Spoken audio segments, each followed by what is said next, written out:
আসসালামু আলাইকুম everyone, welcome back to my channel. আজ আবার একটি ঝটপট রেসিপি নিয়ে চলে এলাম। আজ আমি তৈরি করে দেখাবো একদম ক্যাফে স্টাইলে ক্যাপুচিনো কফি, তাও আবার কোনো প্রকার বিটার কিংবা ইলেকট্রিক বিটার এবং কোনো ধরনের ক্রিম ছাড়াই।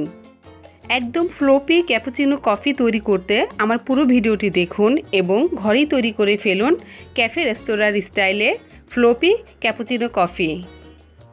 এবার চলুন প্রস্তুত প্রণালীতে চলে যাই।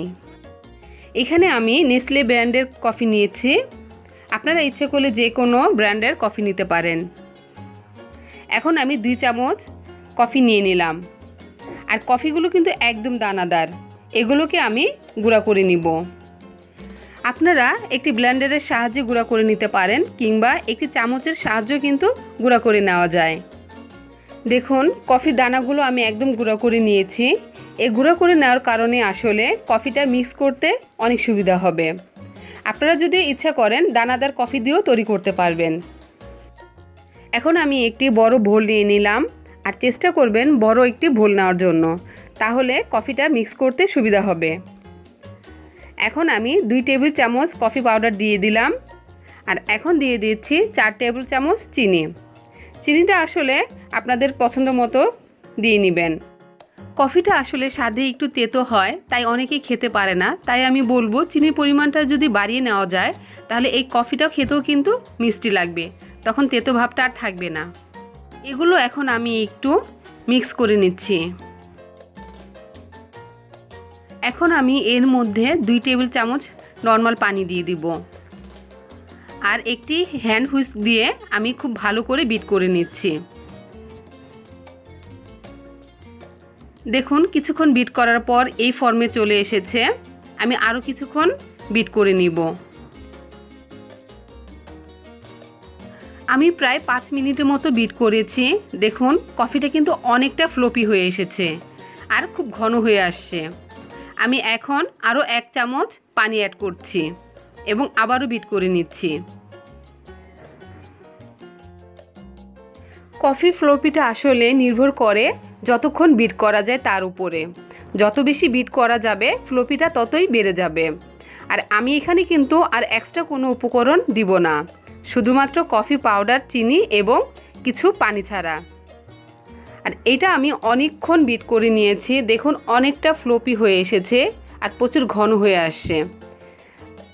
এই পর্যায়ে যদি আপনারা মনে করেন যে কফিগুলো আর বিট করা যাচ্ছে না, অনেকটা ঘন হয়ে আছে, তখন আপনারা ইচ্ছে করলে আরেক চামচ পানি অ্যাড করতে পারেন এবং বিট করে যাবেন। আমি সর্বমোট 15 মিনিটের মতো বিট করেছি এবং দেখুন এখন পারফেক্ট একদম ক্যাপুচিনো কফির মতো ফ্লোপি হয়ে গেছে। এখন আমি আর বিট করব না, এখন আমি কফিটা মিক্স করে নিব। আমি প্রথমেই চুলায় একটি পাত্রে দুধ গরম করতে বসিয়েছিলাম। এখন দুধটুকু আমি নামিয়ে নিচ্ছি। কফি তৈরি করার জন্য আপনারা গরুর দুধ কিংবা গুঁড়া দুধ যে কোনোটাই ব্যবহার করতে পারেন। আমি এখানে 3 চামচ গুঁড়া দুধ 1 কাপ পানি দিয়ে গরম করে নিয়েছিলাম।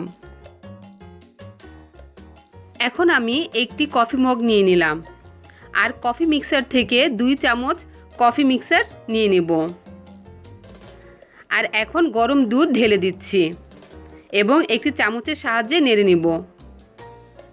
প্রয়োজন এবং পছন্দ মতো আপনারা কফি মিক্সারটা বাড়িয়ে নিতে পারেন।